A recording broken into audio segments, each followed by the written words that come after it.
separate question, a social media related question. We've been talking about TikTok today, ahead of the election. Sure. TikTok is... What do you think of TikTok? Do you think it's a national security threat?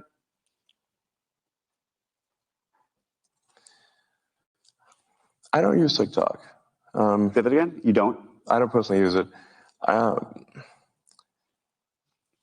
But for people that, for teenagers and people in their 20s, they seem almost religiously addicted to TikTok.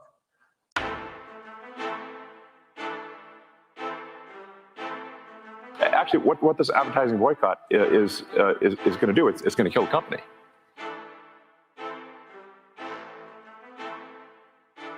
If somebody's going to try to blackmail me with advertising, blackmail me with money, go yourself.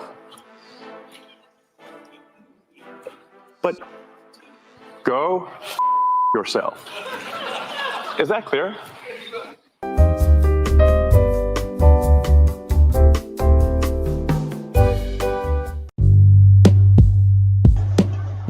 Yes, sir. You just found it. In a course with you. Let's chat.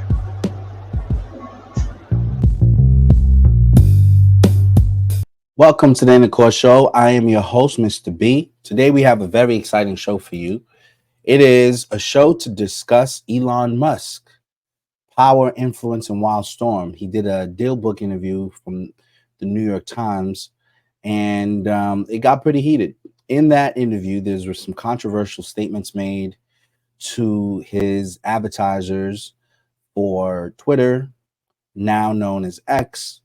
They had, for whatever reason, discussed boycotting him simply because they said he made some anti-Semitic comments. I think they took a statement that he made or a response that he had out of context, even though the man blatantly says he's not anti-Semitic and he stands against it.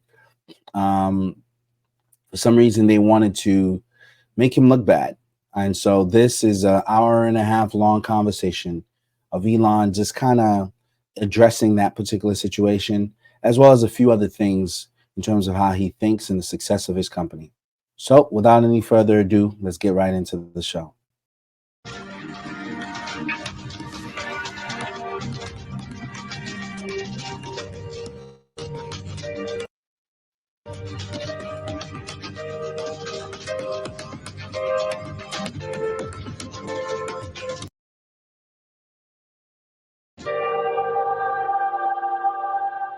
Please welcome Andrew Ross Sorkin and his guest, CEO of Tesla, CEO of SpaceX, Chief Engineer and CTO of X, Elon Musk.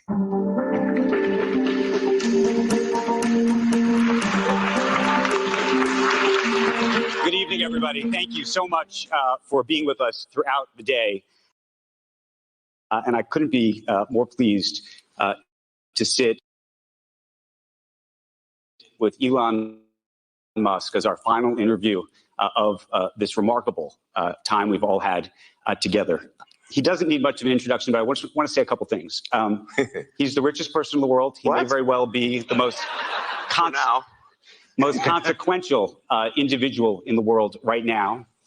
He runs the most innovative companies in the world: Tesla, SpaceX, Starlink, which is part of that, Neuralink, the Boring Company, X, and his X.AI. And he's disrupted each of these lanes. He's moved at breakneck speeds, but he's faced a storm of controversy in the process. He joins us today following a visit, as you all know so well, and we discussed earlier, on Monday to Israel, where he met with the prime minister there and the president of Israel. And we're going to talk about everything. And my hope is that we can talk about how he thinks, about his influence, about his power, about all of it. And we're going to talk about innovation and everything else. I want to say just two other things real quick. Sure. We met each other for the first time 16 years ago. Yeah, it's a long time. It's been a long time. And all those kids were 3. When we first met, I think you're about to deliver your first Roadster. I don't think you had yet. Larry Page was still waiting to get one. Like 2007? 2007, 2008. And I remember it was delivered 2008. I remember going back to the newsroom and saying, I think I just met the next Steve Jobs. And Okay, I wasn't. I'm going to hold to that. Okay. I'm going to hold to that. But a lot has happened between when I first met you and now. You came to Not DealBook. been boring, that's for sure. Wait, Uh, actually, technically, I do have a boring company. 2012, you came to DealBook and sat on this stage, and we're thrilled to have you back. But there's been so much that's happened between now and then, and there's been so much that's happened in the past week and a half. And a lot of folks, and I want to tell you this, Hell of a year. a lot of folks called me up and said, "You really going to host Elon Musk here? Can you believe what he just said on Twitter, On what? on X, Yeah, yeah. So I don't, no idea what this Twitter thing is you and keep talking about. should you platform him?" That's what they said. Yeah. Should you platform them? And I said that I think that it's our role, and I know you have issues with I journalists. have a platform. I know you have an issue with journalists oftentimes, but I said it's our role to have conversations and to inquire and and sometimes even interrogate ideas. And Sure. I'm hoping we can do that. So I want to start just so we can begin this conversation and just level set. Take us through everything that happened, if you could. Everything. No, over the past week and a half. How long have you got? We've got the time. Okay. You send out a post or an X or a tweet. I don't know what post, you want to whatever, describe it as. I'm trying to change, like, when things were just 140 characters, it made sense to call them a tweet, because like a bunch of little birds chirping. But when, the point at which you put like 3-hour videos on, it's like, it's a very long tweet. So here we are. Post is more descriptive, I think. And at some point, I don't know where you were, but you write in responding to another tweet. Yes. This is the actual truth. And it set off a firestorm of criticism all the way to the White House. Right. And then you make this trip to Israel. You have advertisers who've left the platform. People calling the trip to Israel is independent of it wasn't some like apology tour. I want to be clear. That was. Okay, well, let's talk about that. So just take us back to the moment at which you write that. Trip to Israel is independent of. It wasn't like in response to that at all. Well, we'll do Israel in just a moment. And I have no problem being hated, by the way. I hear Hate you. away. Well, but you know what? Let's go straight to that then for a second. Sure. Because there is an idea, and you could say that I think it's a real weakness to want to be liked. A real weakness. And I do not have that. Let me ask you this then. There's a difference between saying, I don't care if anyone likes me or they hate me. Yeah. But given your power and given what you have amassed and the importance you have, I would think you want to be trusted. I would think maybe you don't need to be liked or hated, but trusted matters. If X is going to become a financial platform where people are going to put their money, where the government's going to give you money for rockets, where people are going to get into the cars, they need to ultimately decide that you are. Maybe they don't have to decide that they love you, but that you are ultimately a decent and good human being. Yes, I mean, I think I am. But I'm certainly not going to do some sort of tap dance to prove to people that I am. So as for trust, I mean, I think we break that down in a few ways. If you want satellites sent to orbit reliably, SpaceX will do 80% of all mass to orbit this year. China will do 12%. The rest of the world will do 8%. That includes Boeing, Lockheed, and everyone else. So the track record of the rocket is the best by far of anything. You could hate my guts next. You could not trust me. It is irrelevant. The rocket track record speaks for itself. With respect to Tesla, we make the best cars. Whether you hate me, like me, or indifferent, do you want the best car or do you not want the best car?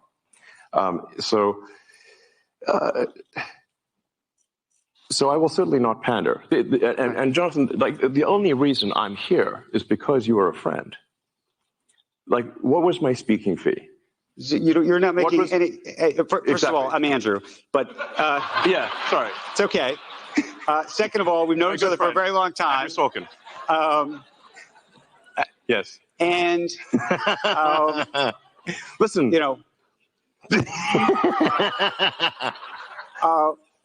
what I'm trying to illustrate is that sometimes I say the wrong thing. I think there are a lot of people who are tired. But let me go back. No. You should hear the sketches that SNL wouldn't post, by the way. Those are really good. And I would say, unfortunately, or fortunately or unfortunately, whatever friendship we have, not great. We don't talk to each other that much. But let me ask you this. It's true. That's true. Where am I? Doesn't return Anyway, phone calls. Yeah. The point is, often. I'm here because you're a friend, not because I'm being paid or because I need any validation or anything. It's that we've been friends for 16 years. And I promised you I'd be here, and that's why I'm here. Well, I appreciate you being here. Not for any other reason. But let me ask you this then. Let's just go at it. Just tell me what happened. You write this tweet that says that this is the actual truth. People read that tweet. Yes. And they say Elon Musk is an anti-Semite. That he is riling up this base. You're hearing it from, as I said, the White House. You're hearing it from Jewish groups all over. I think Jonathan Greenblatt from the ADL is here. There's lots of people who say this. And by the way, it's not just that. Did you read the whole thing? I did, and that's why I want to ask you about it. And the responses? Excuse me? I said more. More responses? Yeah, I said more. I said more than what you just read. Yes. There was absolutely more. Yes. But I'll tell you the thing that struck me. It wasn't, and I'm an American Jew. It wasn't just the people who had that view. It was actually people who really are anti-Semites, who said, "Oh my goodness, go Elon! This is fabulous." And that actually was the thing that really set me back. I said to myself, "What's going on here?" And I want to know how you felt about that in that moment when you saw all of this happening. Yeah. Well, first of all, I did clarify almost immediately what I meant. I would say that was, if I could go back and say, I should, in retrospect, not have replied to that particular person, and I should have written in greater length as to what I meant. I did subsequently clarify it in replies, but those clarifications were ignored by the media. And essentially, I handed a loaded gun to those who hate me, and arguably to those who are anti-Semitic. And for that, I'm quite sorry. That was not my intention. So I did, post on my primary timeline to be absolutely clear that I'm not anti-Semitic, and that I, in fact, if anything, am philo-Semitic. And the trip to Israel was planned before any of that happened. It was neither here nor there. Do you see this thing? Mm-hmm. Do you know what it is? I do, because I actually followed your entire trip to Israel. Great. Why don't you tell everybody? This says bring them home. The hostages. It was given to me by the parents of one of the hostages. And I said I would wear it as long as there was a hostage still remaining. And I have. What was that trip like? And obviously, you know that there's a public perception that, and you're clarifying this now, but there's a public perception that was part of a apology tour, if you will. That this had been said online. There was all of the criticism. There was advertisers leaving. We talked to Bob Iger today. I hope they stop. You hope? Don't advertise. You don't want them to advertise? No. What do you mean? If somebody's going to try to blackmail me with advertising, blackmail me with money, go fuck yourself. But go fuck yourself. Is that clear? I hope it is. Hey, Bob, if you're in the audience. Well, let me ask you then. That's how I feel. Don't advertise. How do you think then about the economics of X? If part of the underlying model, at least today, and maybe it needs to shift, maybe the answer is it needs to shift away from advertising. If you believe that this is the one part of your business where you will be beholden to those who have this view, what do you do? Why?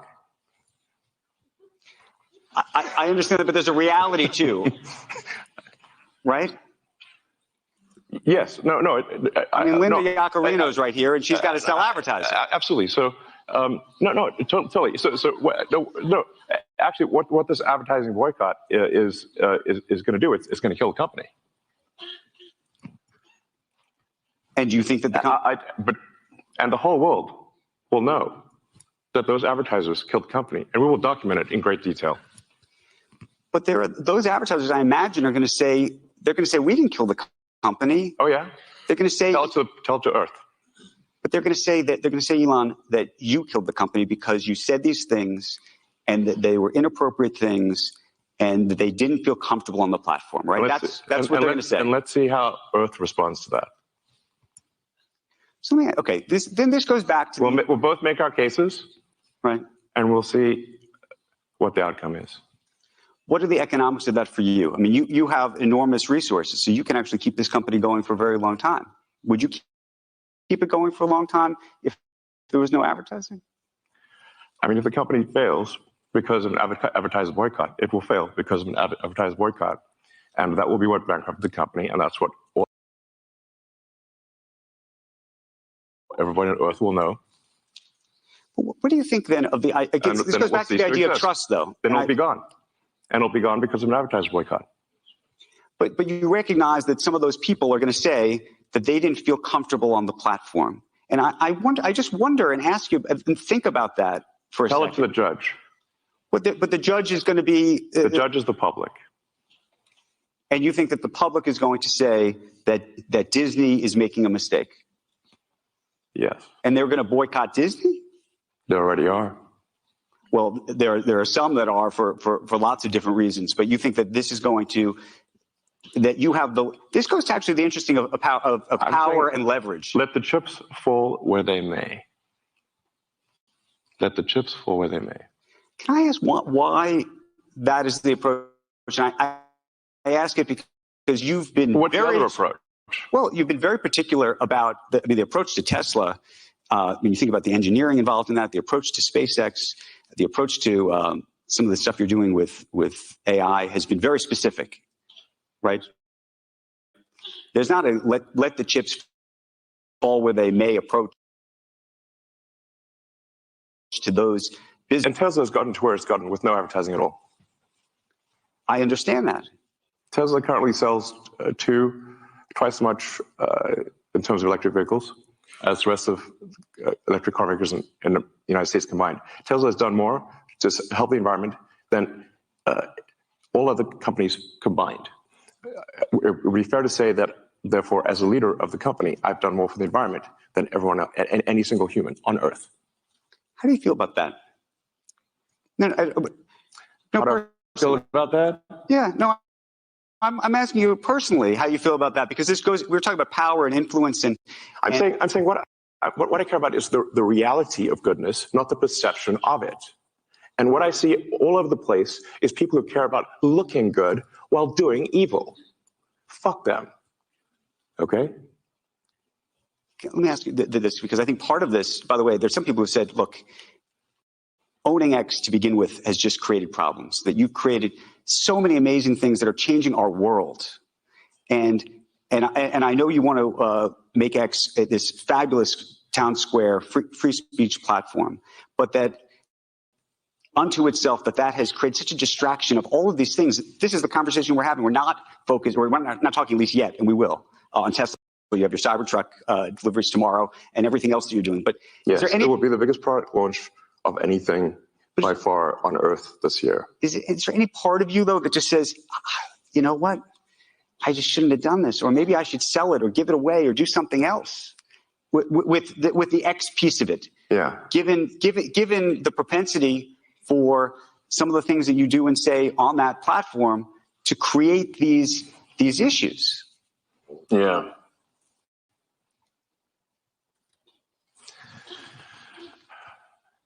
Of all the posts I've done on the platform, I think there might be 30,000 or something like that. Right. Once in a while, I will say something foolish. And I have. And I would certainly put that comment that you said the actual truth among perhaps one of the most foolish, if not the most foolish thing I've ever done on the platform. And I did do my best to clarify afterwards that, I certainly do not mean anything anti-Semitic in that. The nature of the criticism was simply that the Jewish people have been persecuted for thousands of years. There is a natural affinity, therefore, for persecuted groups. This has led to the funding of organizations that essentially promote any persecuted group or any group with the perception of persecution. This includes radical Islamic groups. Everyone here has seen the massive demonstrations for Hamas in every major city in the West. That should be jarring. Well, a number of those organizations received funding from prominent people in the Jewish community. Right. They didn't expect that to happen. But if you generically, right, without condition, sort of fund, if you fund persecuted groups, in general, some of those persecuted groups, unfortunately, want your annihilation. And what I meant by that, when I subsequently clarified, is that it's unwise to fund organizations that support groups that want your annihilation. Is this coming across clearly? Yeah, no, it is. My question to you, though, I think logically this makes a lot of sense. Is there any part of you, just tell me what happens, though, once all this happens? Let's say you fund a group, and that group supports Hamas, who wants you to die. Perhaps you should not fund them. Okay, we're going to take a quick break right here just so I can chime in and make a comment. Elon just clarified what he meant when he made the statement that there are Jewish leaders that have contributed to groups that is funding Hamas. And so his comments was that it's unwise for those people who to know that Hamas want their annihilation and still fund them. He's saying it's unwise. I don't think that is a controversial statement at all. I think that's an obvious truth. A lot of people are not aware that leaders within the Jewish government have admitted to funding groups for Hamas. Now, I think sometimes that's to protect their political power and their political influence. They need an enemy to have a reason to exist. They need an enemy to have a reason to, lobby the people for power. They need an enemy to be present so that they have some sort of goal or something that they're striving for, which is essentially the expansion of the territory and really kind of ruling over these folks. So in a way, they're funding their enemy so that they can be relevant. And so this is a known fact for a lot of people. And Elon was simply talking about that and saying, well, while the events that took place in October is very tragic and should not have happened, Hamas should not have attacked those people, but it's also something that you could foresee happening because that enemy is being, or at one point was funded by leaders within that Jewish government.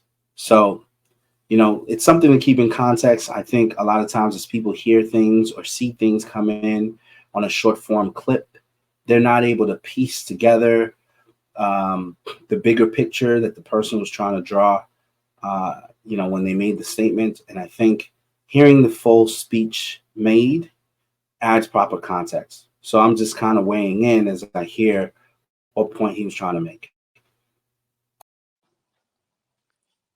Is this coming across clearly? Yeah, no, it is. My question to you, though, I think logically this makes a lot of sense. Is there any part of you, just tell me what happens, though, once all this happens? Let's say you fund a group, and that group supports Hamas, who wants you.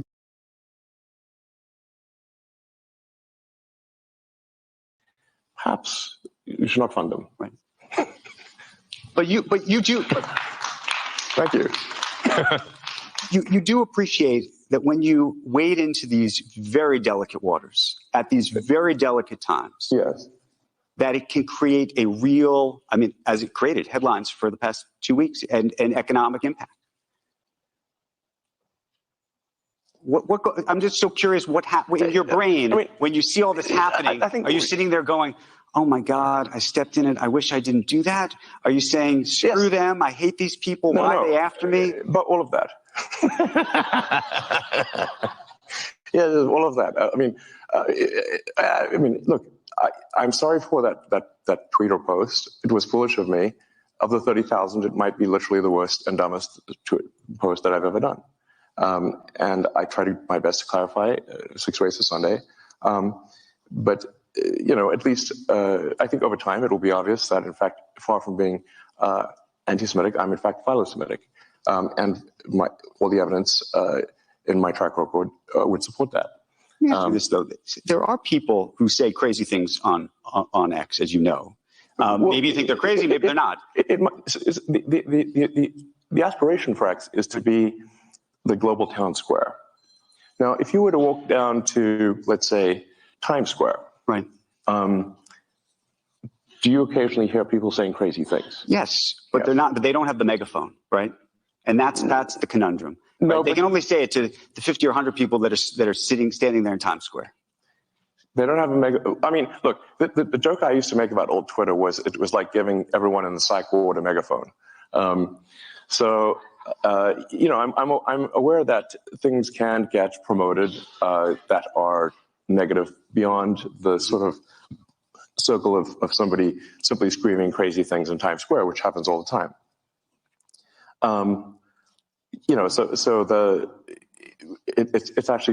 It's pretty rare for something, frankly, that is hateful to be promoted. It's not that it never happens, but it's fairly rare. I would encourage people to look at, for those that use the system, when you look at the sort of the feed that you receive, how often is it hateful, and over time has it gotten more or less hateful? And I would say that if you look at the X platform today versus a year ago, I think it is actually much better. I mean, what is your personal experience? Are you surprised? I'm just curious. You use this? I use the platform religiously. I will admit to being an addict, and I use the For You. And I will say now the problem is, because I'm a journalist, I go looking for stuff. Well, I'm just saying. And because I also think the algorithm for me personally, because I'm looking for stuff, also is feeding me other things. This is actually a challenge in that, like, sometimes people will say, like, why is it showing me, posts from this person that I hate? And we're like, well, did you interact a lot with this person that you hate? Well, yes. Well, therefore it thinks that you want to interact more with this person that you hate. That's like a reasonable. Let me ask this: you kind of want to have an argument. When you tweet, yeah. Do you ever post? Let's say post. When you post, listen, I'm open. If anyone can come up with a better word, that would be great. When you post, though, but the least bad word I can think of is post. When you post, though, are you trying to rile up either a base or an audience?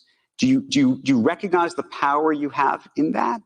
And also, by the way, not just rile up one version of side of it, but also rile down, which is to say, as I said, there are people who are demonstrably anti-Semitic on the site. Who I get Jew boy things and all sorts of things that come my way. Hey, for a while they thought I was Jewish, so they would, I'd get it too. But the question is, my name is Super Jewish. Do you ever think to yourself, you know what? I'm going to go online and I'm going to say, these people, I condemn these people that are on my site saying these things. Because you say I've condemned anti-Semitism, but do you ever go? Yeah, I said I literally posted I condemn anti-Semitism in all its forms. Like, that is a literal post that I made.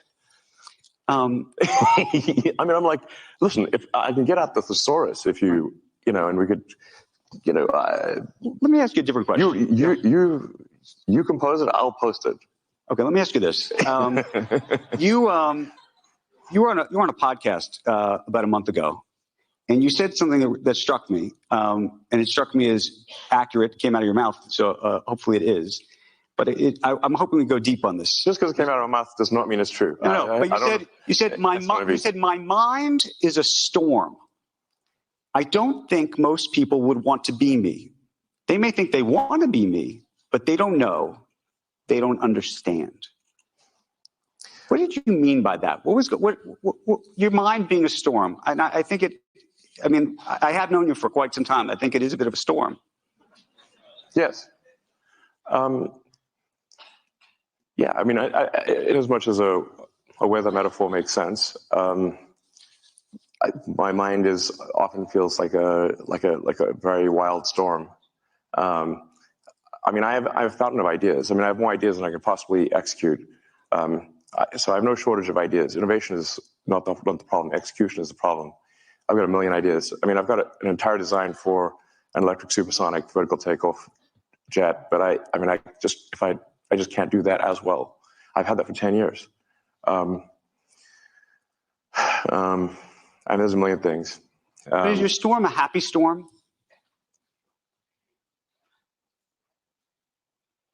No. It's not a happy storm. No. Tell us about that, because I think that actually, when people try to really understand you, I think that there's a lot of this comes from some other place, and I want to talk about that. What do you think that is? we should need like a psychiatrist couch here or something.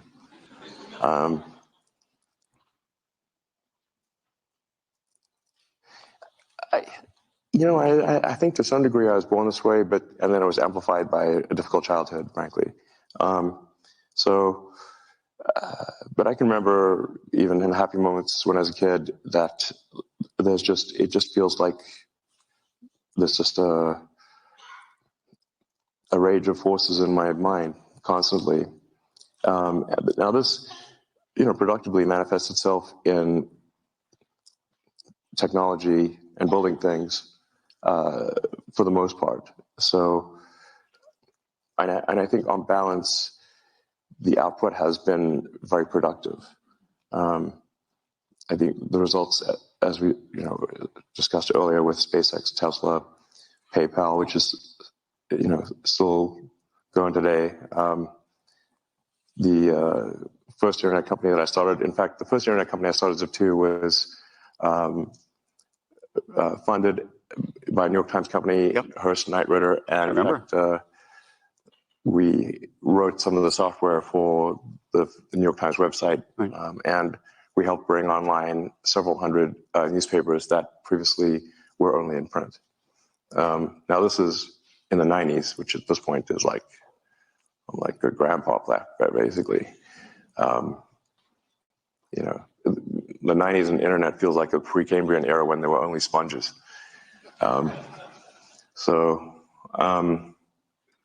Anyway, so I feel like a lot of productive things have been done, and you can also look at Tesla as being sort of many companies in one. Like our supercharging network is, if the Tesla supercharging network were its own company, it would be a Fortune 500 company by itself. Just the supercharging system. We also make the cells. We build the power electronics and the powertrain from scratch. We have the most innovative structural design, the largest castings ever used. We have the best manufacturing technology at Tesla, better manufacturing technology than companies that have been doing it for 100 years. So these demons of the mind, are, for the most part, harnessed to productive ends. Okay, so let me ask a but question that doesn't mean that once in a while they, go wrong. And this is a question I think a lot of people, are always trying to figure out about not just you, but sometimes themselves. Meaning, what is driving all of this? You're doing all of these things. Do you think that you would be as successful, whatever success is, if it wasn't being driven by I think that there's something you're trying to prove, either to yourself or to somebody. I don't know. We're all trying to prove something. Maybe I'm trying to prove it to my mother. I don't know. No, if I were to describe my philosophy, it is a philosophy of curiosity.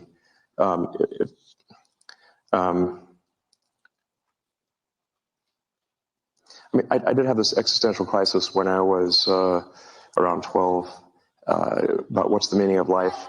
Isn't it all pointless? Why not just commit suicide? Why exist? I read the religious texts. I read the philosophy books that, well, especially the German philosophy books, made me quite depressed, frankly. One should not read Schopenhauer and Nietzsche as a teenager. But then I read Douglas Adams' Hitchhiker's Guide to the Galaxy, which is a book on philosophy in the form of humor. And the point that Adams was making there was that we don't actually know what questions to ask. That's why he said that, the answer is 42. Like, basically, Earth's a giant computer, and it came up with the answer 42. But then to actually figure out what the question is, that's the actual hard part. I think this is generally true also in physics. At the point at which you can properly frame the question, the answer is actually the easy part. So my motivation then was that, well, my life is finite, really a flash in the pan on a galactic time scale. But if we can expand the scope and scale of consciousness, then we are better able to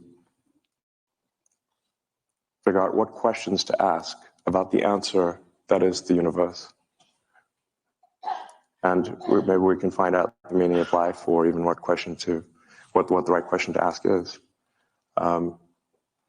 Where did we come from? Where are we going? Where are the aliens? Are there aliens? And these questions. And is there new physics to discover?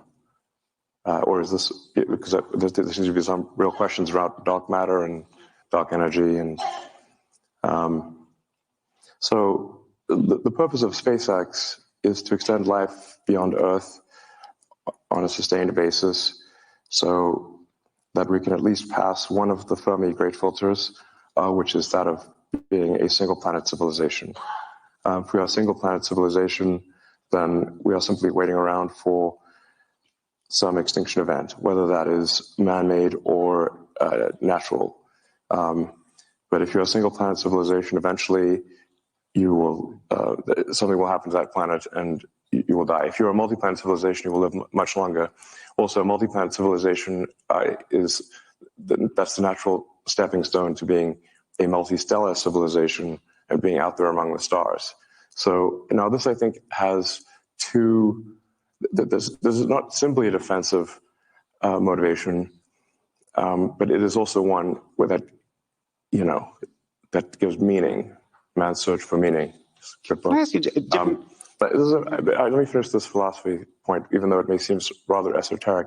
It may resonate with a few people. We must get past this Fermi filter of being this great filter of being a single planet civilization. And if we do that, we're more likely to understand the nature of the universe and what questions to ask. If you're a believer in the philosophy of curiosity, then I think you should support this ambition. But it's more. Being a multi-planet species is more than simply life insurance for life collectively. That's a defensive reason, but I think also that life has to be more than simply solving one sad problem after another. There have to be reasons where you wake up in the morning and you're happy to be alive. There have to be reasons that you have to say, why are you excited about the future? Like, what gives you hope? And if you're unsure, ask your kids. And I think the idea of us being a spacefaring civilization and being out there among the stars is incredibly inspiring and exciting and something to look forward to. And there need to be such things in the world. Let me ask you a different question about confidence. We were having a conversation here earlier about people and where people get their confidence from. Some people have great insecurity. Other people have great confidence. And I was thinking about you because you have a very interesting history where people have told you over and over again that you're wrong. Well, sometimes they're right. Well, sometimes they are, but I would say that when it comes to Tesla, when it came to SpaceX, people told you that you were crazy. You were out of your mind. This was never going to happen. This was never going to work. And so the reason I ask you this, though, is now when people say you're wrong, this isn't right, do you look at that and say, you know what, that's like a red flag for me because, you know, I've been told so often that I'm wrong that I know that I know I'm right because I've had that experience. Or are there people in your life when they say, you know what, Elon, this is not right? Do you know what I'm saying? I mean, I think what you're sort of trying to say is that do I at this point think because I've been right so many times when others have said I'm wrong, that now I have to believe I'm right when in fact I'm wrong? You did very well. What do you think? No, I'm right.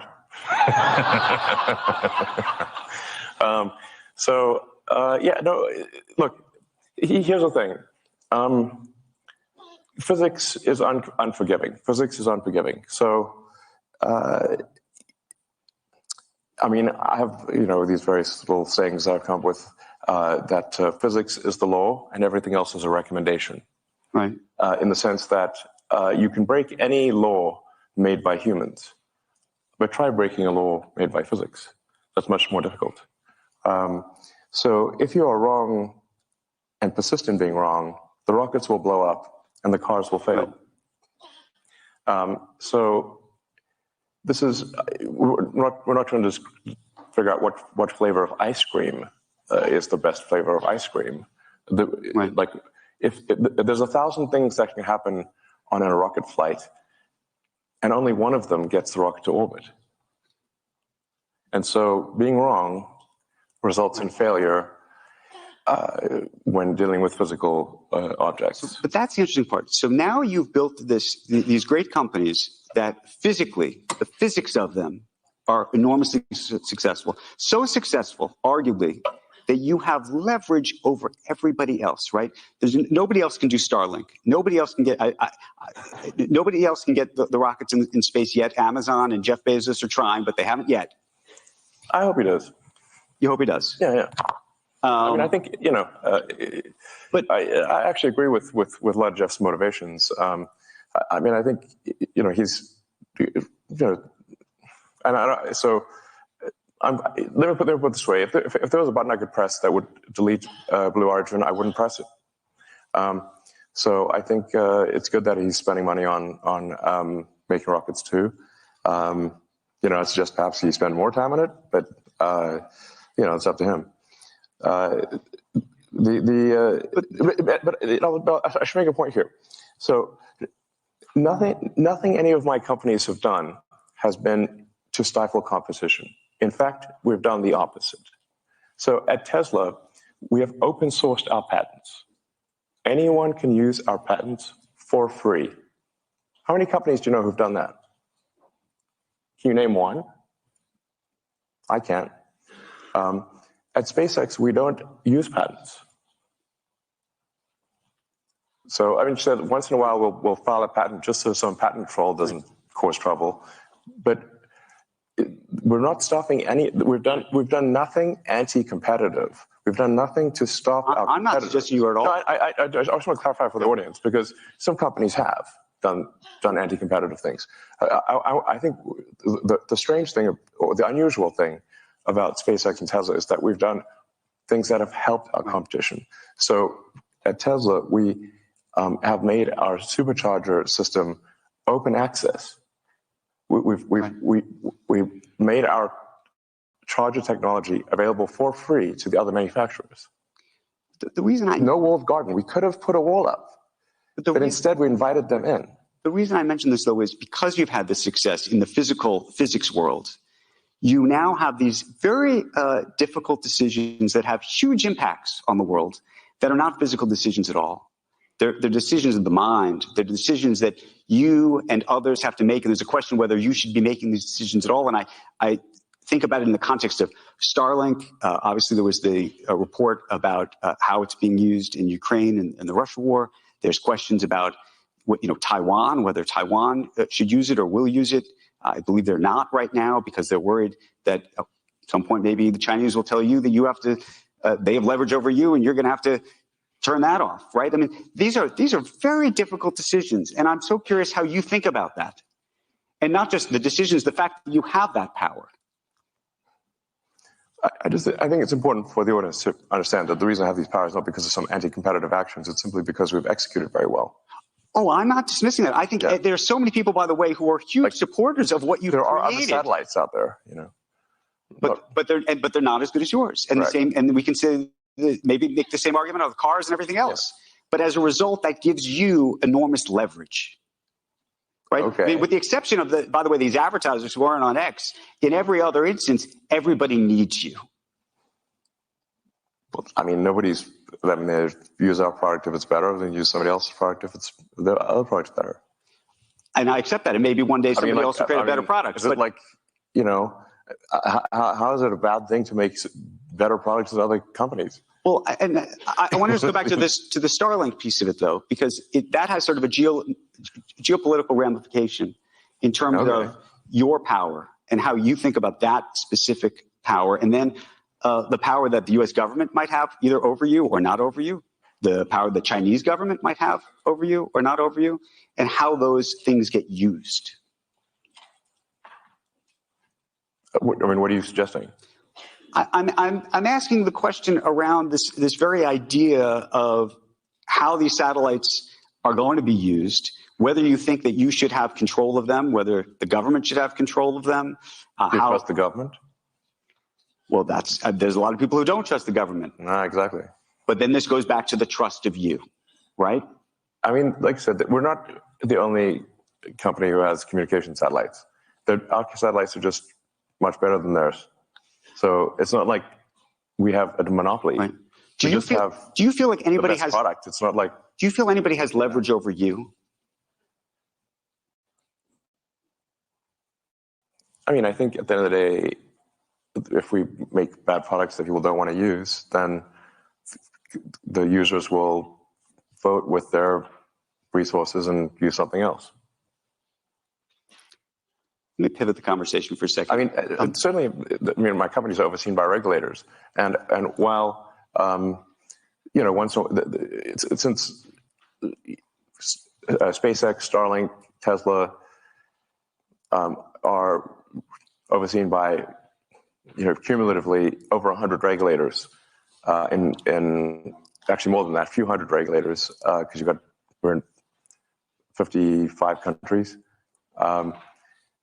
If you sum up all the times that I had an argument with regulators, of hundreds of regulators over decades, it can sound really terrible, except they forgot to mention that there were 10 million regulations we complied with and only 5 that I disagreed with.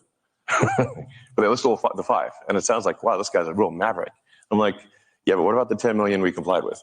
Let me one related thing on this, in the leverage of countries and things over you, and regulators. X is this free speech platform. You do business in China, lots of business in China. That's an important part of your business, I imagine. Well, not SpaceX. How do you think about the leverage that the Chinese have over you? And do they have leverage over you? And how do you feel about, some people would say, is it hypocritical for you to be doing business in China, or frankly in other countries as it relates to X and other things that don't follow this free speech path that you have espoused? The best that the X platform can do is adhere to the laws of any given country. Do you think there's something more we could do than that? I think it would be very hard, but I just wonder, given the sort of strong philosophical approach that you've been vocal about, whether you say to yourself, maybe I shouldn't be doing business in that country. Well, first of all, Starlink and SpaceX are no business in China whatsoever. Tesla has one of four vehicle factories in China. And China is, I don't know, a quarter of our market or something like that. And so it's a quarter of the market of one company. The same is true, by the way, of all the other car companies. They also have something on that order of a quarter of their sales in China. So if that's a problem for Tesla, it's a problem for every car company. I think one has to be careful about not conflating the various companies, because I can only do things that are within the bounds of the law. I cannot do beyond that. My aspiration is to do as much good as possible and to be as productive as possible within the bounds of what is legal. More than that, I cannot do. I want to pivot and talk about AI for a moment. We had Jensen Huang here, who's a big fan of yours, as you know. Yeah, Jensen's awesome. Talked about bringing you the first box, by the way, yes. With Ilya, interestingly enough. Yes. Back in 2016, I think. There's a video of Jensen and me unpacking the first AI computer at OpenAI. So I'm so curious what you think of what's just happened over the past 2 weeks while you were dealing with this other series of headlines. There was a whole other series of headlines OpenAI, so far. at OpenAI. What did you think? Well, you founded it, co-founded it. Co-founded it, yeah. The whole arc of OpenAI, frankly, is a little troubling, because the reason for starting OpenAI was to create a counterweight to Google and DeepMind, which at the time had 2/3 of all AI talent and basically infinite money and compute, and there was no counterweight. It was a unipolar world. And Larry and Paige and I used to be very close friends, and I would stay at his house and I would talk to Larry into the late hours of the night about AI safety. And it became apparent to me that Larry did not care about AI safety. I think perhaps the thing that gave it away was when he called me a speciesist for being pro-humanity. As in, like a racist, right, but for species. So I'm like, wait a second, what side are you on, Larry? And then I'm like, okay, listen, this guy's calling me a speciesist. He doesn't care about AI safety. We've got to have some counterpoint here, because this seems like we could be, this is no good. So OpenAI was actually started, and it was meant to be open source. I named it OpenAI after open source. It is in fact closed source, super closed. It should be renamed super closed source for maximum profit AI.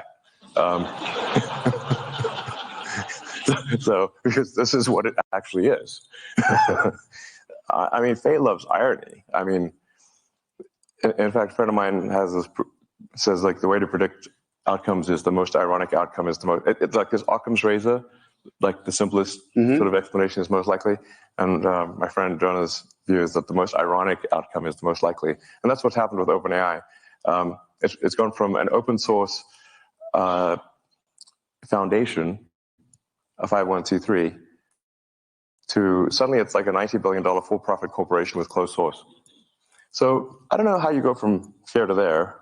That seems like I don't know. How you get? I don't know. Is this legal? That's legal. So as you saw Sam Altman get ousted, yeah, by somebody Ilya, and Ilya was a friend of yours. Yes, you brought him there. Your relationship with Larry Page effectively broke down over you recruiting him away. I think that's correct. That was the fight. Larry refused to be friends with me after I recruited Ilya. And so here's Ilya apparently saying something is very wrong. I think we should be concerned about this, because I think Ilya actually has a strong moral compass. He thinks about, he really sweats it over questions of what is right. And if Ilya felt strongly enough to want to, fire Sam, well, I think the world should know what was that reason. Have you talked to him? I've reached out, but he doesn't want to talk to anyone. Have you talked to other people behind the scenes as this is all happening? I've talked to a lot of people. Nobody I've not found anyone who knows why. Have you? I think we are all still trying to find out. I mean, look, one of two things is either it was a serious thing and we should know what it is, or it was not a serious thing and then the board should resign. What do you think of Sam Altman? I have mixed feelings about Sam. I do, you know, the ring of power, you know, can corrupt. And there's the ring of power. So, you know, I don't know. I think I want to know why Ilya felt so strongly as to fire Sam. This sounds like a serious thing. I don't think it was trivial. And I'm quite concerned that there's some, you know, dangerous element of AI that they've created. Discovered. Yes, You think they've discovered something? that would be my guess. Where are you with your own AI efforts relative to where you think OpenAI is, where you think Google is, where you think the others are? I mean, on the AI front, I'm in somewhat of a quandary here because I've thought AI could be something that would change the world in a significant way since I was in college. I mean, like 30 years ago. So the reason I didn't go build AI right from the get-go was because I was uncertain about which edge of the double-edged sword would be sharper, the good edge or the bad edge. So I held off on doing anything on AI. I could have created, I think, the leading AI company, and kind of OpenAI actually kind of is that. Because I was just uncertain, if you make this magic genie, what will happen? You know, whereas I think building sustainable energy technology is much more of a single-edged sword that is single-edged good. Making life multiplanetary, I think single-edged good. You know, Starlink, mostly single-edged good. I mean, giving people better connectivity to people that, you know, don't have connectivity or it's too expensive, I think is very, you know, very much a good thing. Starlink was instrumental, by the way, in halting the Russian advance. And the Ukrainians said so. So, you know, I think but with AI, you've got the magic genie problem. You may think you want a magic genie, but once that genie's out of the bottle, it's hard to say what happens. How far are we away from that genie being out of the bottle, you think? Or you think it's already out? I mean, the genie's certainly poking its head out. The AGI, the idea of artificial general intelligence, given what you now are working on yourself and you know how easy or hard it is to train, to create the inferences, to create the weights. I hope I'm not getting too far in the weeds of just how this works, but those are the basics behind the software end of this. It's funny, you know, all these weights, they're just basically numbers in a comma-separated value file. And that's our digital god, a CSV file. Not that funny. But that's kind of literally what it is. So I think it's coming pretty fast, you know. Is that, I mean, you famously have admitted to overstating how quickly things will happen, but how quickly do you think this will happen?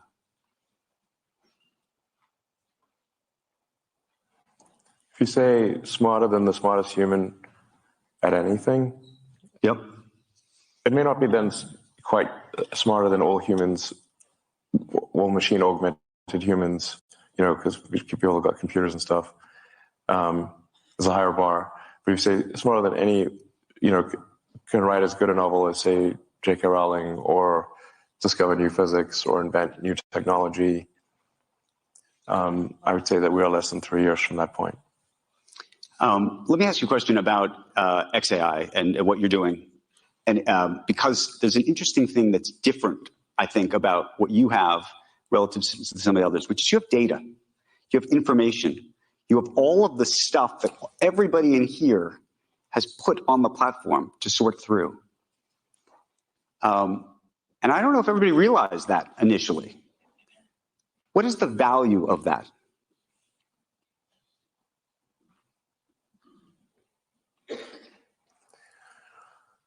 Yeah, I mean, data is very important. You could say data is probably more valuable than gold. But then maybe you have maybe you have the gold in X in a different way, in a way, again, that I don't know if the public appreciates what that means. Yes, X is might be the single best source of data. I mean, it is, there are more, links that go to, people click on more links to X than anything else on Earth. Sometimes people think Facebook or Instagram is a bigger thing, but actually there are more links to X than anything. This is public information, you can Google it. Okay, let me ask you so it is where you would find what is happening right now on Earth at any given point in time. The whole OpenAI drama played out, in fact, on the X platform. So it is one of the, it's not, Google certainly has a massive amount of data, so does Microsoft. So it's not like, but it is one of the best sources of data. Can I ask you an interesting IP issue, which I think is actually something I can say as somebody who's in the creator business and journalistic business and whatnot, or care about copyright. So one of the things about training on data has been this idea that you're not going to train, or that these things are not being trained on people's copyrighted information. Historically, that's been the concept. Yeah, that's a huge lie. Say that again? Yes, these AIs are all trained on copyrighted data, obviously. So you think it's a lie when OpenAI says that this is not, none of these guys say they're training on copyrighted data? Oh, that's a lie. It's a lie, straight up. It's a straight up lie. Okay. 100%. So then, obviously, it's been trained on copyrighted data. Okay, so let me ask you a second question, which is all of the people who have been uploading. I mean, it's like one every minute. Yeah. All of the people who have been uploading articles, the best quotes from different articles, videos to X. All of that can be trained on. And it's interesting because people put all of that there, and those quotes have historically been considered fair use, right? People are putting those quotes up there. And individually, on a fair use basis, you'd say, okay, that makes sense. But now there are people who do threads, and by the way, there may be multiple people who've done an article that has 1,000 words. Technically, all 1,000 words could have made it onto X somehow. And effectively, now you have this remarkable repository. And I wonder how you think about that, again, and how you think the creative community and those who were the original IP owners should think about that. I don't know, except to say that by the time these lawsuits are decided, we'll have digital God. So ask digital God at that point. These lawsuits won't be decided before on a time frame that is relevant. Is that a good thing or a bad thing? I think we live, there's that, I don't know if it's actually a real Chinese saying or not, but may you live in interesting times. Right. It's apparently not a good thing. But I would prefer to, personally, I would prefer to live in interesting times. And we live in the most interesting of times. I think, and for a while there, I was like really getting demotivated and losing sleep over the threat of AI danger.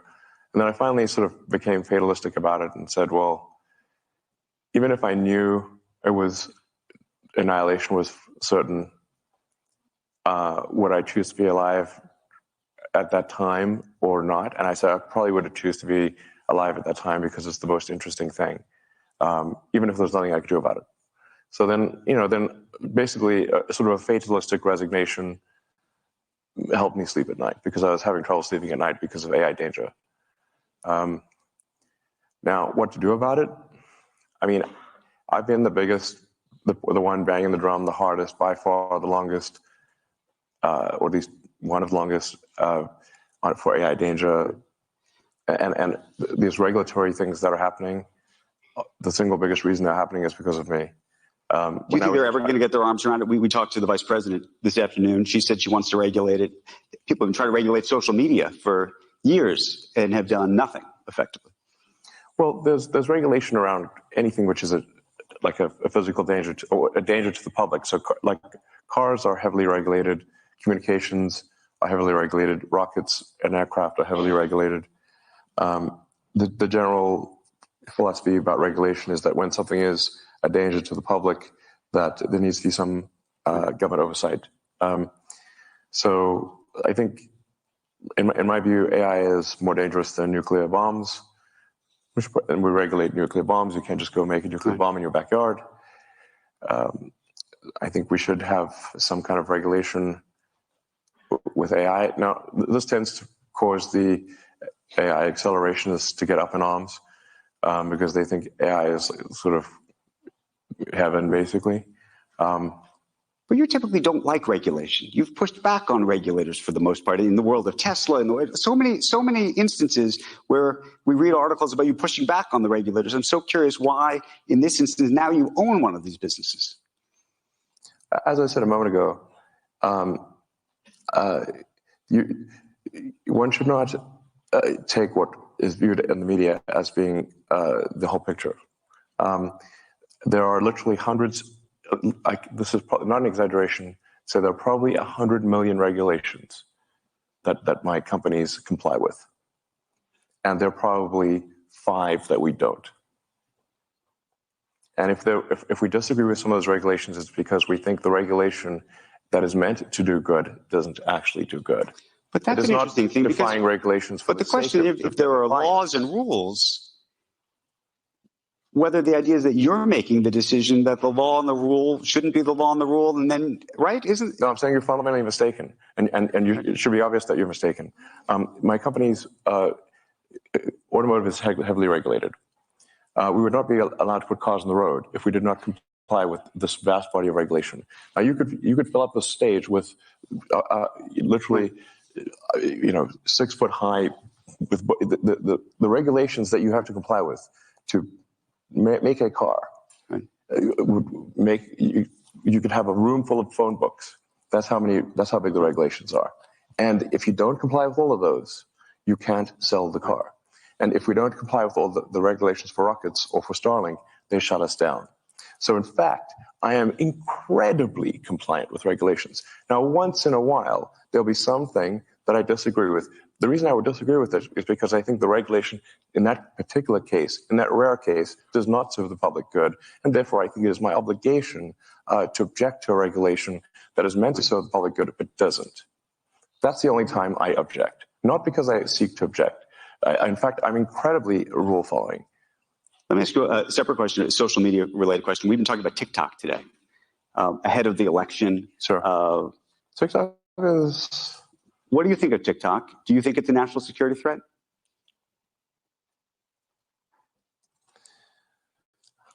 I don't use TikTok. Say that again? You don't? I don't personally use it. But for people for teenagers and people in their 20s, they seem almost religiously addicted to TikTok. Some people will watch TikTok for like 2 hours a day.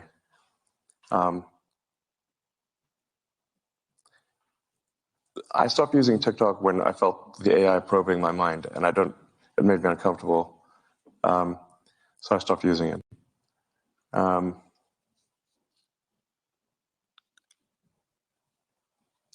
in terms of anti-Semitic content, I mean, TikTok is rife with that.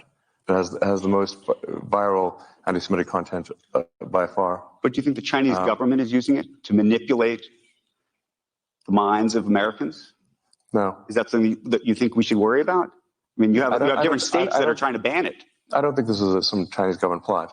But it is, the TikTok algorithm is entirely AI powered. So it is really just trying to find the most viral thing possible. It's what is going to keep you glued to the screen. Right? That's it. Now, on sheer numbers, there are on the order of 2 billion Muslims in the world, and I think much smaller number of Jewish people. 20 million, something. Many orders of magnitude fewer. So if you just look at content production, just on sheer numbers basis, this is going to be overwhelmingly anti-Semitic. Let me ask you a political question. And I've been trying to square this one in my head for a long time. Yeah. In the last 2 or 3 years, you have moved decidedly to the right, I think. Have I? Well, we can discuss this. I think that you have been espousing and promoting a number of Republican candidates and others. You've been very frustrated with the Biden administration over, I think, unions and feeling like they did not respect what you've created. Well, I mean, without any doing nothing to provoke the Biden administration, they held an electric vehicle summit at the White House and specifically refused to let Tesla attend. This was in the first 6 months of the administration. And we inquired, we literally make more electric cars than everyone else combined. Why are we not allowed? Why are you only letting Ford, GM, Chrysler, and UAW, and you're specifically disallowing us from the EV summit at the White House? We'd done nothing to provoke them. Then Biden went on to add insult to injury and publicly said that GM was leading the electric car revolution. This was in the same quarter that Tesla made 300,000 electric cars and GM made 26. Does that seem fair to you? So, but tell me this then. It doesn't seem fair. And I've asked repeatedly. You've probably seen me. And by the way, I had a great relationship with Obama. So there was not a. So, but then there's I voted this. for Obama. I stood in line for 6 hours to shake Obama's hand. Okay. So let me just ask on a personal level.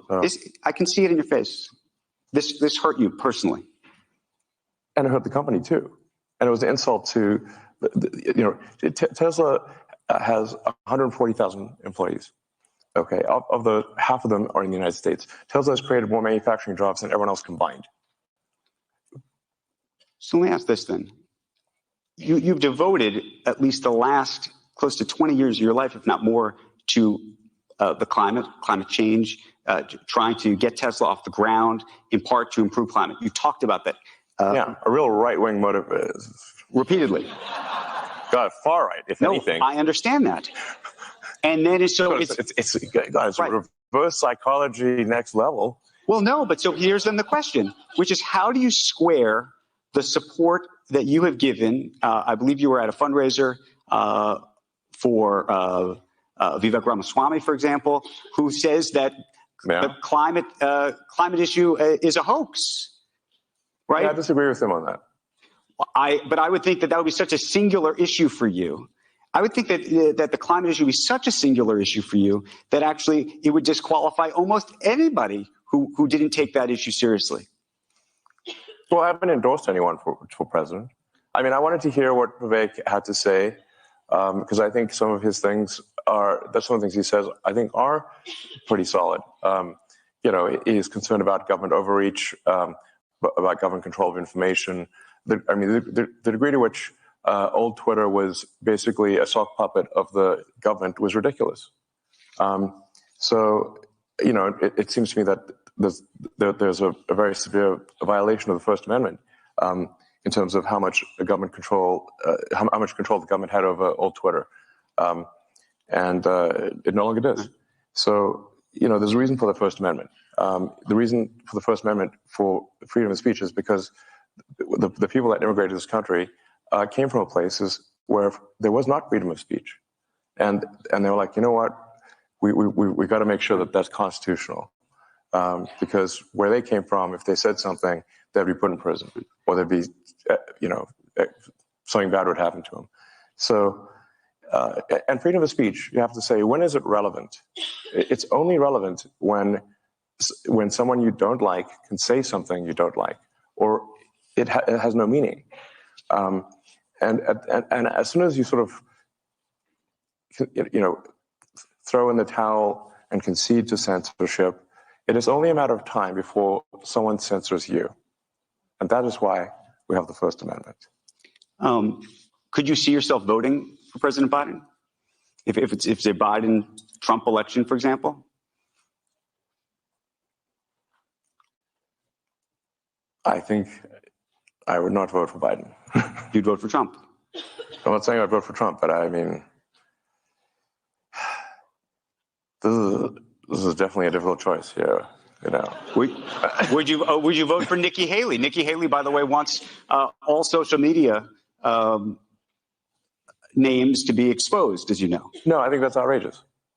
Yeah, no, I'm not going to vote for some pro-censorship candidate. Like I said, I mean, I think you have to consider that there is a lot of wisdom in these amendments. You know, I mean, the Constitution, and a lot of things that we take for granted here in the United States that don't even exist in Canada. There's no constitutional right to freedom of speech in Canada. So, and there's no Miranda rights in Canada. People think you have the right to remain silent. You don't actually in Canada. So, half Canadian, I can say these things, I suppose. But, the freedom of speech is incredibly important. Even when people, and like I said, it's actually especially important. In fact, it is only relevant when people you don't like can say things you don't like. And do you think right now that they're meaningless? You think right now the Republican candidates or the Democrats are more inclined? I mean, this is where you go to, I assume, to woke and anti-woke and the mind virus issue that you've talked about. Which party do you think is more pro freedom of speech, given all the things you've seen? Because we also see, yes. DeSantis, preventing people from reading certain things. Maybe you think that's correct. No, look, we actually are in an odd situation here, where, on balance, the Democrats appear to be more pro censorship than the Republicans. And that used to be the opposite. It used to be, the left position was freedom of speech.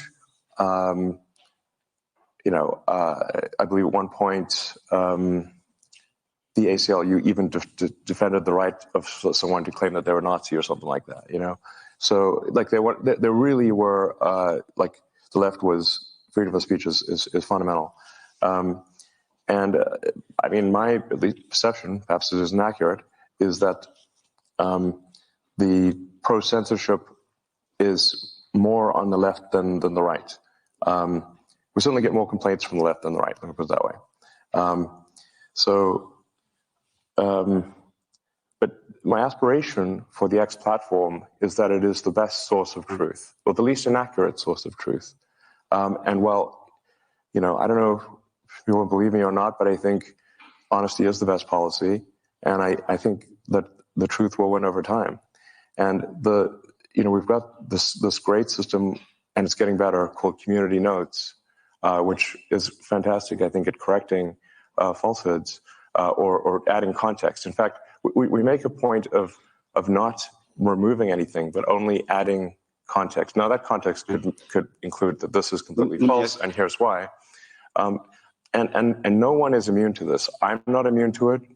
Advertisers are not immune to it. In fact, we've had Community Notes, which has caused us some loss in advertising. Speaking of loss in advertising revenue, if a Community Note, if there's false advertising, the Community Note will say, "This is false," and here is why. I mean, there's one specific example that is public knowledge, so I'll mention it, which is at one point Uber had this ad which said, "Earn like a boss." And it was community noted, if by boss you mean $12.47 an hour,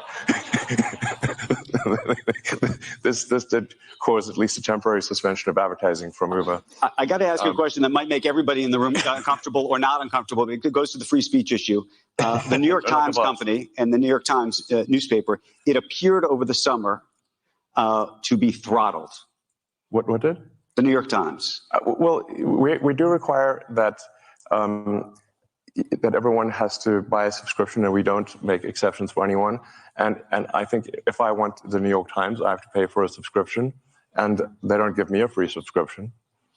So I'm not going to give them a free subscription. But were you throttling the New York Times relative to other news organizations, relative to everybody else? Was it specific to the Times? They didn't buy a subscription. By the way, it only costs like $1,000 a month. So if they just do that, then they're back in the saddle. But you are saying that it was throttled. No, I'm saying. I mean, was there a conversation that you had with somebody? You said, "Look, I'm unhappy with the Times. They should either be buying the subscription, or I don't like their content, or whatever." Any organization that refuses to buy a subscription is not going to be recommended. But then, what does that say about free speech? And what does that say about amplifying free speech is not certain exactly voices? free. It costs a little bit. Right, but that's it. But that's an interesting. It's like in South Park where they say, freedom isn't free. It costs $1.05 or whatever.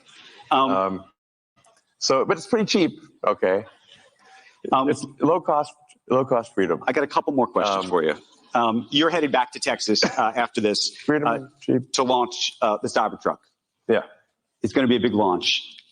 But I wanted to ask you right now, more broadly, just about the car business and what you see actually happening. And specifically, the government put in place lots of policies, as you know, to try to encourage more EVs. And one of the things that's happened uniquely is you have now a lot of car companies saying, actually, this is too ambitious for us. These plans are too ambitious. 4,000 dealers, I don't know if you saw just yesterday, sent a letter to the White House saying, this has gone too far. You're going too far. You had this anti-EV. It was this is going too fast, too far, and that there's not enough demand. Underneath all of this is this idea that maybe there's not enough demand for EVs, that the American public has not bought into they bought into it with your company, but they haven't bought into it broadly enough. Well, I think if you make a compelling electric car, people will buy it, no question about it. Electric car sales in China are gigantic. That's by far the biggest category. Right. And I think that would be the case. It's worth noting. Okay, so probably the best refutation of that is that the Tesla Model Y will be the best-selling car of any kind on Earth this year. Of any kind, gasoline or otherwise. Is there another car company that you think is doing a good job with EVs? I think the Chinese car companies are extremely competitive. By far, our toughest competition is in China. So, there's a lot of people who out there who think that the top 10 car companies are going to be Tesla, followed by 9 Chinese car companies. I think they might not be wrong. So, China is super good at manufacturing, and the work ethic is incredible. So, if we consider different leagues of competitiveness at Tesla, we consider the Chinese league to be the most competitive. And by the way, we do very well in China because our China team is the best China. How worried are you that the unionization effort that just took place I shouldn't say effort, but the new wages and the like at GM and Ford that they're coming for you? And they are coming for you. What is that going to mean to you and your business? Well, I think it's generally not good to have an adversarial relationship between people on the line, one group at the company and another group. In fact, I disagree with the idea of unions, but perhaps for a reason that is different than people may expect, which is I just don't like anything which creates kind of a lords and peasants sort of thing. And I think the unions naturally try to create negativity in a company and create a sort of lords and peasants situation. There are many people at Tesla who have gone from working on the line to being in senior management. There is no lords and peasants. Everyone eats at the same table. Everyone parks in the same parking lot. At GM, there's a special elevator only for senior executives. We have no such thing at Tesla. And the thing is that I actually know the people on the line because I worked on the line and I walked the line and I slept in the factory and I worked beside them. So I'm no stranger to them. And there are actually many times where I've said, well, can't we just hold a union vote? But apparently a company is not allowed to hold a union vote. So it has to be somehow called for, but the unions can't do it. So I said, well, let's just hold a vote and see what happens. The actual problem is the opposite. It's not that people are trapped at Tesla building cars. The challenge is how do we retain great people to do the hard work of building cars when they have like 6 other opportunities that they can do that are easier. That's the actual difficulty, is that building cars is hard work and there are much easier jobs. And I just want to say that I'm incredibly appreciative of those who build cars, and they know it. So there's I don't know, maybe there will be unionized. If I say, like, if Tesla gets unionized, it will be because we deserve it and we failed in some way. But we certainly try hard to, ensure the prosperity of everyone. We give everyone stock options. We've made many people who are just working the line, who didn't even know what stocks were, we've made them millionaires. So we're going to run out of time. Final couple quick questions. When do you have the time to tweet or to post? I actually think about it all the time. As I said, I use the bathroom sometimes. I use it all the time. Meaning, if we were to open up our phones and look at the screen time, what does yours look like? Well, about every 3 hours, I make a trip to the lavatory. And that's the only time you do this? Seems like you're on there a lot. No, I mean, there'll be like brief moments between meetings. I mean, it's not, obviously I have like 17 jobs, so, and no, I guess technically it's work at this point. It is, but I'm thinking just in terms of your mind share. I mean, by the way, there's a lot of people who should be working who are on this app. Technically, posting on Twitter or X is work. It does count as work. So that's, there's that. But no, I mean, I think I'm on. Well, I guess usually probably I'm on for longer than I think I am. But I know, but do you think that's 5 hours a day, 4 hours? If you look at the screen time of like number of hours per week, sometimes that's a scary number. It's probably, I don't know, it's a little over an hour a day or something like that. Just an hour a day? If we really looked at this together, do you have your phone with you? Yeah. You want to look? Okay. Okay, here we go. You ready? Screen time. Hit general. Screen time. Sometimes there's a scary number, but I know. That's why I thought.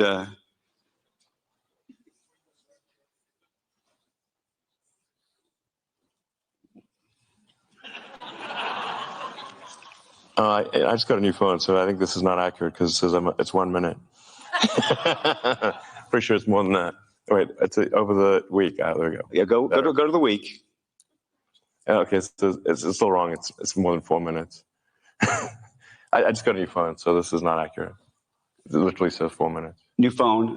Tim Cook sent you that phone? New phone. Who does? I should ask, by the way, because I just mentioned Tim Cook. Do you feel like you're going to have a battle with him eventually? Is that the next fight? I mean, over the App Store. The idea of making a phone. Oh, phone. What do you mean, like? No. App Store? Over the App Store. Did you ever make a phone? Sam Altman's apparently thinking about making a phone with Johnny Ive. I mean, I don't think there's a real need to make a phone. I mean, if there's a essential need to make a phone, I'll make a phone. But I got a lot of fish to fry. So, I mean, I do think there's a fundamental challenge that phone makers have at this point because you've got basically a black rectangle. How do you make that better? So do you want to do that? What does that look like in Elon's head? No, that's literally, good phrase, in the head, Neuralink. Well, there we go. We need to touch that before it's over. The best interface would be a neural interface directly to your brain. So that would be a Neuralink. How far away do you think from that, and how excited or scary does that seem to be? And we read these headlines, obviously, about monkeys who died, as you know. What should we think about that? Actually, this is the USDA inspector who came by the Neuralink facilities literally said in her entire career she has never seen a better animal care facility. We are the nicest to animals that you could possibly be, even to the rats and mice, even though they did the plague and everything. It is like monkey paradise. The thing that gets conflated is that there were some terminal monkeys where, this is actually several years ago, where the monkeys were about to die. And we're like, okay, we've got an experimental device. It's the kind of thing we should only put in a monkey that's about to die. And then, now the monkey died, but it didn't die because of the Neuralink. It died because it was, had a terminal case of cancer or something like that. So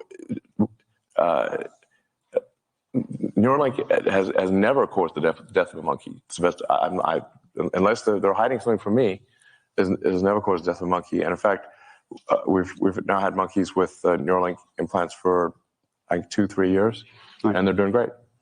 So, and we've even replaced the Neuralink twice, and we're getting ready to do the first implants in hopefully in a few months. The early implementations of Neuralink, I think, are unequivocally good. Speaking of the double-edged sword, I think these early implementations are single-edged sword, because the first implementations will be to enable people who have lost the brain-body connection to be able to operate a computer or a phone faster than someone who has hands that work. So you can imagine if Stephen Hawking could communicate faster than someone who had full body functionality, how incredible that would be. Well, that's what this device will do. And we should have a proof of that in a human, hopefully in a few months. It already works in monkeys and works quite well with monkeys that can play video games just by thinking.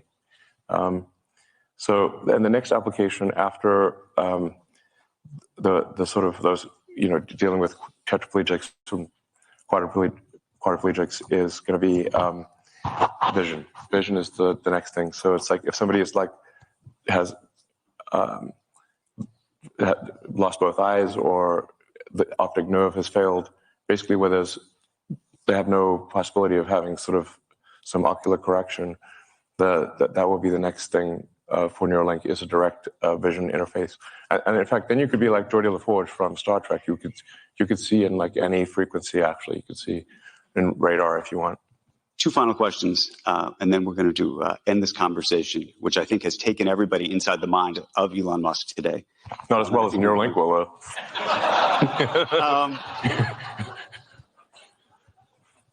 It actually goes to self-driving cars and vision and everything else. And I asked this question of Pete Buttigieg, Transportation Secretary. It's actually something you retweeted, so I wanted to ask you the same question. There's a big question about autonomous vehicles and the safety of them. But there's also a question about when it will be politically palatable in this country for people to die in cars that are controlled by computers, which is, say, we have 35,000, 40,000 deaths every year in this country. Yeah. If you could bring that number down to 10,000, 5,000, that might be a great thing. But do we think that the country will accept the idea that 5,000 people, that your family might have perished in a vehicle as a result, not of a human making a mistake, but of a computer? Yes. Well, first of all, humans are terrible drivers. So people text and drive, they drink and drive, they get into arguments, they do all sorts of things in cars that they should not do. So it's actually remarkable that there are not more deaths than there are. What we'll find with computer driving is, I think, probably an order of magnitude reduction in deaths. I think now, and the U.S. has actually far fewer deaths per capita than the rest of the world. If you go worldwide, I think there's something close to 1 million deaths per year due to automotive accidents. So I think computer driving will probably drop that by 90% or more. It won't be perfect, but it'll be 10 times And better. do you think that the public will accept that? Do you think the government will accept that? Well, in large numbers, it will simply be so obviously true that it really cannot be denied. And what do you think? I know we've talked about the timeline before, and I know people have criticized you for putting out timelines that may not have come true just yet. But what do you think it really is? And by the way, do you ever say to yourself, "Oh, I shouldn't have said that"? Sure, of course. Wait, I should have said that. Yeah, I'm optimistic about. I think I'm like naturally optimistic about timescales, and if I was not naturally optimistic, I wouldn't be doing the things that I'm doing. I certainly wouldn't have started a rocket company or a electric car company if I didn't have some sort of pathological optimism, frankly. As you pointed out, many people said they would fail, and in fact, I agreed with them. I said, yes, it probably will fail, and they're like, okay. But I thought SpaceX and Tesla had less than a 10% chance of success when we started them. Yeah. Anyway, but the self-driving thing is I've been optimistic about it. We've certainly made a lot of progress. If anybody has tried has been using the sort of full self-driving beta, the progress is, every year has been substantial. It's really now at the point where in most places, it'll take you from one place to another with no interventions. And the data is unequivocal that supervised full self-driving is somewhere around 4 times safer, or maybe more, than just a human driving by themselves.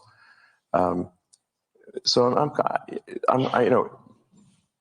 I can certainly see it coming. Actually, really, but do you think it's another 5 or 10 years? I mean, people say no, definitely not. Definitely not. And do you feel like investors have invested in something that hasn't happened yet? Is that fair to them? And that's the other question that people have about that. Well, I think they've all, with rare exception, thought it wasn't happening. So they were investing despite thinking. They're very clear that they don't think it's real. So they're not saying, "Oh, we just believe everything Elon says, hook, line, and sinker." But the thing is that I would be a fair criticism of me to say that I'm late, but it isn't. But I always deliver in the end. Let me ask you the final question. I took note of this. It was November 11th, and you took to Twitter and you wrote only 2 words. You said, "Amplify empathy." Right. I was taken aback by that, given all the things that have been going on in the world. Do you remember what you were thinking? Well, I think it's quite literally. I understand it, but what was going on? Why did you write that? Well, I was encouraging people to amplify empathy. Literally. I tend to be quite literal. But was there something that had happened that you had seen that you said to yourself, I want to say that? I think I was talking to some friends, and we all agreed that we should try to amplify empathy, and so I wrote Amplify Empathy. If you wanted an unvarnished look inside the mind of Elon Musk, I think you just saw it. Look, sometimes it's pretty simple, Elon Musk, thank you very, very much for the conversation. All right, thank you. Appreciate it very, very much. Thank you. Thank you so much. Here, take that with you for a second.